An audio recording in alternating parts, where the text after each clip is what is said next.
देख लो, आज हम थ्योरम 6.3 को प्रूफ करेंगे जिसका नाम है ट्रिपल ए सिमिलर क्राइटेरिया।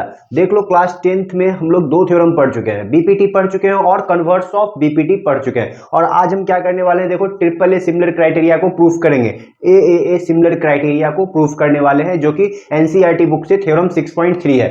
चलो इसका स्टेटमेंट देखते हैं क्या है। सो देखो यहाँ पे कह रहा है, if in two triangles corresponding angles are equal then their corresponding sides are in the same ratio। यदि दो ट्रायंगल्स में corresponding angles, दोनों ट्रायंगल का जो corresponding angles होता है, यदि वो इक्वल हो जाए तो कह रहा है क्या, corresponding sides भी जो है वो सेम रेशियो में हो जाते हैं, ये प्रूफ करके दिखाना है। फिर कह रहा है and has the two triangles are similar, और फिर यह दोनों ट्रायंगल्स जो है वो सिमिलर होंगे, ये भी प्रूफ करना है। तो यहाँ पे क्या है, corresponding angles तो इक्वल दिया हुआ है, अब हमें क्या करना है, corresponding sides को सेम रेशियो में लाना है और corresponding साइड्स को सेम रेशियो में प्रूफ करना है। और ये भी कह रहा है जैसे ही corresponding साइड सेम रेशियो में आएगा तो फिर कह रहा है has the two triangles are similar, वो दोनों ट्रायंगल्स क्या होंगे, सिमिलर हो जाएंगे। देख लो, हम स्टेटमेंट और ये फिगर पहले से बना के रखे हैं। चलो देखो क्या कर रहे हैं। सबसे पहला काम, थ्योरम को प्रूफ करने के लिए हमें क्या करना पड़ता है, गिवन लिखना होता है ना।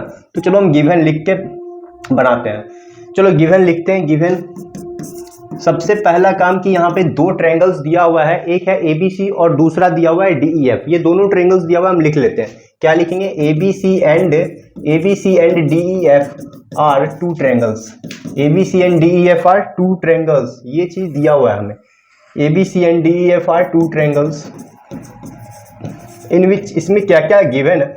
तो कह रहा है क्या, एंगल ए जो है वो किसके, देखो एंगल ए का कॉरस्पॉन्डिंग डी है, एंगल ए डी के इक्वल दिया हुआ है, तो हम यहाँ पे लिखेंगे angle A equal to angle D. और फिर एंगल बी जो है, देख लो इस एंगल बी जो है ये एंगल ई के इक्वल है, क्योंकि एंगल बी का कॉरस्पॉन्डिंग यहाँ पे एंगल ई है। और फिर यहाँ पे कह रहा है एंगल सी एफ के इक्वल है, ये भी हम लिख रहे हैं एंगल सी को एफ के इक्वल कर दिए। ये बात समझ में आ गया। इस थ्योरम में कह रहा है कि दो ट्रायंगल्स है और दोनों का कॉरस्पॉन्डिंग एंगल इक्वल है। अब कह रहा है क्या, इसका जो साइड्स है ना, कॉरस्पॉन्डिंग साइड, उसे सेम रेशियो में लाना है, यानी कॉरस्पॉन्डिंग साइड को सेम रेशियो में प्रूफ करके दिखाना है। और जब कॉरस्पॉन्डिंग साइड सेम रेशियो में आ गया तो दोनों ट्रायंगल्स सिमिलर होंगे, ये भी तुम्हें प्रूफ करना है। चलो गिवन तो हो गया ना, अब क्या प्रूफ करना है हमें जो प्रूफ करना है वो है कॉरस्पॉन्डिंग साइड्स को सेम रेशियो में लाना है। देखो कॉरस्पॉन्डिंग साइड्स कौन है, ए बी का कॉरस्पॉन्डिंग डी है ना, यानी ए बी बाई डी। यहाँ पे देखो ए बी बाई डी और क्या इक्वल टू में लाना है B C by E F. चलो B C by E F भी लिख लेते हैं। और तीसरा कॉरस्पॉन्डिंग कौन है बताओ, तीसरा है ए सी और डी एफ। तो यहाँ पे क्या लिखेंगे, A C by D F. देखो ये कॉरस्पॉन्डिंग साइड सेम रेशियो में लाना है, A B by D, B C by E F और A C by D F ये लाना है। देखो A B by D, B C by E F और A C by D F ये लाना है। ये जो कॉरस्पॉन्डिंग साइड है ना उसे सेम रेशियो में लाना है, मतलब तीनों को इक्वल करना है। चलो यहाँ तक तो समझ में आ गया। इस थ्योरम में ना कंस्ट्रक्शन होगा, देख लो कौन सा कंस्ट्रक्शन है इसमें। तो यहाँ पे कंस्ट्रक्शन कर रहे हैं सभी स्टूडेंट्स, ध्यान से देखो कि यहाँ पे कौन सा कंस्ट्रक्शन होने वाला है, अच्छे से याद कर लेना कंस्ट्रक्शन को। तो यहाँ पे एक पॉइंट इस वाले ट्रायंगल में, बड़ा वाला ट्रायंगल में क्या करेंगे, एक पॉइंट लेंगे P लेंगे और यहाँ पे एक Q लेंगे, दो पॉइंट ले लेंगे P और Q। एक पॉइंट यहाँ पे P लिए, दूसरा पॉइंट लिए Q और दोनों को ज्वाइन कर लिए। यहाँ पे हम क्या लिखेंगे, ड्रॉ P एंड Q। देखो यहाँ पे P को कहाँ पे लेना है, तो D पे लेना है, और Q को कहाँ पे लेना है, तो DF पे लेना है। तो सभी स्टूडेंट्स देख लो, हम कंस्ट्रक्शन कर रहे हैं, ध्यान से देखो। चलो स्टूडेंट्स कंस्ट्रक्शन लिख रहे हैं। यहाँ पे हम P और Q दो पॉइंट लिए हैं, तो यहाँ पे लिखेंगे ड्रॉ P एंड Q। देखो P और Q लिए हैं, ड्रॉ P एंड Q। देखो एक P लिए हैं और एक Q लिए हैं। P को कहाँ लिखे हैं, तो draw P and Q on DE and DF। देखो DE और DF पे लिए हैं, तो यहाँ पे लिख दिए DE एंड DF। P को लिए हैं DE पे और Q को लिए हैं DF पे, तो लिख दिए draw P and Q and DE and DF respectively. देख लो दोनों को हम ले लिए, एक D को लिए हैं हम, सॉरी P को लिए हैं DE पे और Q को लिए हैं DF पे। देख लो सच डेट इस प्रकार लिए हैं कि ये जो DP है वो हमारा AB के इक्वल हो जाएगा और DQ जो है वो AC के इक्वल होगा। ये जो हमारा DQ है वो AC के इक्वल होगा। ये इस प्रकार लिए कि हमारा जो ये जो हमारा है ये वाला इसके इक्वल होगा और ये DP जो है वो AB के इक्वल होगा। तो यहाँ पे हम ये बात लिख लेंगे कि सच डेट इस प्रकार हम कंस्ट्रक्शन किए हैं कि जो DP जो है ना, DP जो है वो हमारा AB के इक्वल हो जाएगा, और ये जो हमारा DQ जो है, DQ वो हमारा AC के इक्वल हो जाएगा। देख लो कंस्ट्रक्शन समझ में आ गया सभी स्टूडेंट्स को, बताओ सभी स्टूडेंट्स को कंस्ट्रक्शन तक समझ में आ गया होगा। हम दो पॉइंट लिए P और Q और D और DF पे लिए, ठीक है। अब यहाँ पे इस प्रकार लिए कि डीपी जो है वो AB के इक्वल है और DQ जो है वो AC के इक्वल है। उसके बाद हम यहाँ पे PQ को ज्वाइन भी किए, तो यहाँ पे हम क्या लिखेंगे, ज्वाइन PQ। देखो PQ को ज्वाइन कर दिए, ये जो P और Q है उसे ज्वाइन कर दिए। कंस्ट्रक्शन तक सभी को समझ में आ गया होगा। अब हम क्या करने वाले हैं, प्रूफ करते हैं। देख लो, प्रूफ करते हैं। सभी स्टूडेंट्स कंस्ट्रक्शन तक समझ में आ गया होगा, कंस्ट्रक्शन तक। अब हम प्रूफ करते हैं, और ये थ्योरम्स थोड़ा बड़ा है, इसलिए हम क्या करेंगे, नेक्स्ट पेज पे आ जाए। चलो नेक्स्ट पेज पे प्रूफ करेंगे, लेकिन उसके लिए तो हम बना रहे हैं, और ये फिगर को हम फिर से यहीं पे बना रहे हैं। एक फिगर था वो हमारा था ABC था, और दूसरा जो फिगर था वो था हमारा DEF। दूसरा जो फिगर था वो हमारा था DEF, और पॉइंट P और Q भी लिए थे हम लोग। पॉइंट P लिए थे D पे और Q लिए थे DF पे, ठीक है। DE पे लिए थे पॉइंट P और DF पे लिए थे पॉइंट Q, और इस प्रकार लिए थे कि ये जो हमारा DP था वो AB के इक्वल था और DQ AC के इक्वल था। चलो यहाँ तक तो सभी स्टूडेंट को समझ में आ गया होगा। हमें क्या करना है ना कि करस्पॉन्डिंग साइड सेम रेशियो में लाना है। देख लो, ये जो थ्योरम है ना वो थोड़ा ज़्यादा लॉन्ग है, तो सभी स्टूडेंट ध्यान से देखना हम क्या क्या करने वाले हैं, समझ में आ जाएगा। अगर नहीं समझ में आया तो 3-4 बार प्रैक्टिस कर लेना, इस थ्योरम को देख लेना बार बार, क्योंकि एक बार में जो है थ्योरम जो है ये वाला समझ में किसी को नहीं आता, बहुत कम बच्चे को आता है। तो देख लो यहाँ पे सभी स्टूडेंट्स फर्स्ट बार में ही समझने का ट्राई करना। यहाँ पे प्रूफ कर रहे हैं, देखो हम प्रूफ से स्टार्ट कर रहे हैं। देखो ABC तुम्हें एक ट्रायंगल नजर आ रहा होगा और एक ट्रायंगल DPQ नजर आ रहा होगा। ये दोनों ट्रायंगल्स को हम क्या करेंगे, कॉन्ग्रुएंट कर देते हैं। कॉन्ग्रुएंट करने आता है ना, क्लास 9th में हम लोग पढ़ चुके हैं। चलो ABC और DPQ को कॉन्ग्रुएंट करते हैं। क्या लिखेंगे, in triangle ABC and triangle DPQ। ये दोनों ट्रायंगल को पहला स्टेप में हम क्या करेंगे, सबसे पहले कॉन्ग्रुएंट करते हैं। चलो देखो आगे आगे क्या कर रहे हैं। सबसे पहला काम, ये दोनों ट्रायंगल को कॉन्ग्रुएंट कर दो। तो देख लो कंस्ट्रक्शन में हम लोग क्या किए हैं कि AB इक्वल टू DP है। ये कहाँ से आया, तो बाई कंस्ट्रक्शन, ये कंस्ट्रक्शन से मिला हमें।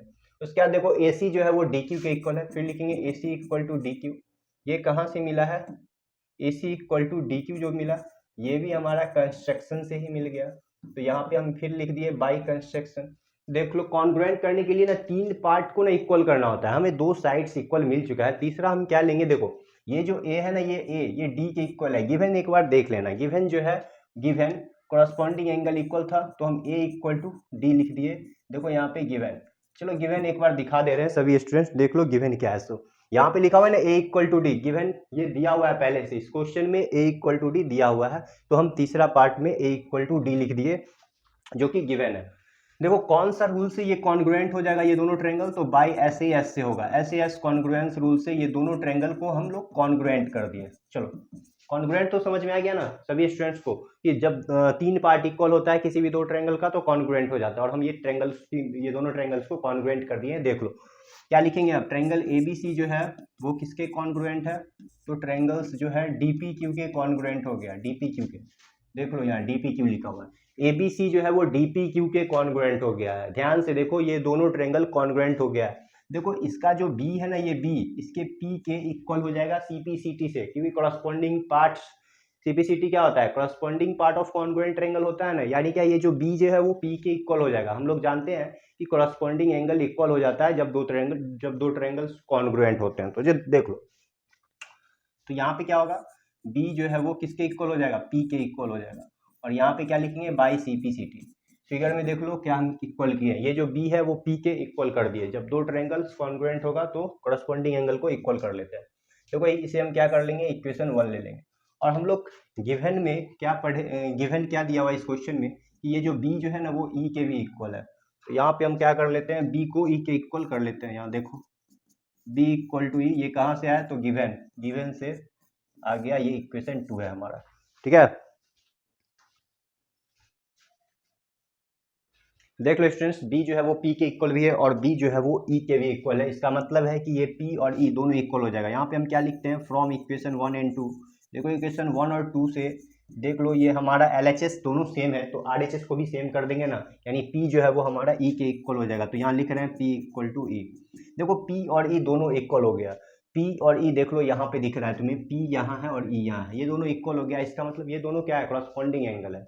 P और E क्या है, क्रॉसपॉन्डिंग एंगल। और जब क्रॉसपॉन्डिंग एंगल्स इक्वल होते हैं तो ये दोनों लाइंस क्या हो जाएगा, पैरेलल हो जाएगा। हम लोग पढ़े हैं ना कि करस्पॉन्डिंग एंगल्स का पेयर, जब करस्पॉन्डिंग एंगल इक्वल होता है तो ये दोनों लाइंस पैरेलल हो जाएंगे। क्लास 9th में हम लोग पढ़ चुके हैं। तो यहाँ पे क्या लिखेंगे, पी और ई, यहाँ पे लिखेंगे दीज आर करस्पॉन्डिंग एंगल। ये जो है हमारा पी और ई, ये क्या है, करस्पॉन्डिंग एंगल है। इसी वजह से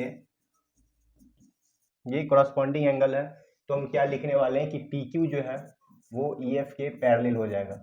देखो पी क्यू ई एफ के पैरेलल आ गया, पी क्यू जो है वो ई एफ के पैरेलल आ गया, करस्पॉन्डिंग एंगल का एक पेयर इक्वल आ गया। इसी वजह से देखो ये वाला और ये वाला करस्पॉन्डिंग एंगल है, इसी वजह से ये दोनों लाइंस पैरेलल हो गए। चलो, करस्पॉन्डिंग एंगल्स इक्वल होता है तो दोनों लाइन पैरेलल हो जाता है, हम लोग पढ़ चुके हैं, क्लास 9th में पढ़े थे। चलो, P Q parallel E F आ गया, ये दोनों लाइंस पैरेलल हो गया। और हम लोग बीपीटी में क्या पढ़े हैं कि एक ट्रायंगल्स में जब ये दोनों लाइंस पैरेलल होता है तो इसका जो दो लाइन होता है वो क्या होता है, सेम रेशियो में बढ़ जाता है, यानी डी पी बाई पी हो जाएगा और D Q by Q F हो जाएगा।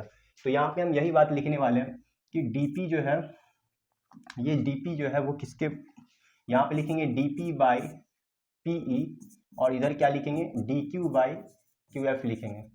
यहाँ पे कौन सा थ्योरम की वजह से ये लिखा है, तो बीपीटी के वजह से लिख दिए हैं, बाई बीपीटी की वजह से।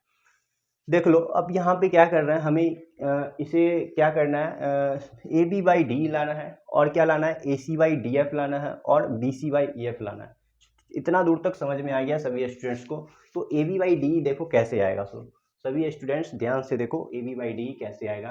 तो हमें जो अभी आया है वो सिर्फ इतना आया है, डी पी बाई पी ई आया है, डी पी बाई पी आया है। देखो हम लोग कंस्ट्रक्शन में जो पढ़े थे ना वो डी पी ए बी के इक्वल था, क्या डी पी ए बी के इक्वल था ना। अगर हम इसके जगह पे डी पी के जगह ए बी भी रख देना तो A B by P E मिलेगा, जबकि हमको ए बी बाई क्या लाना है, A B by D E लाना है।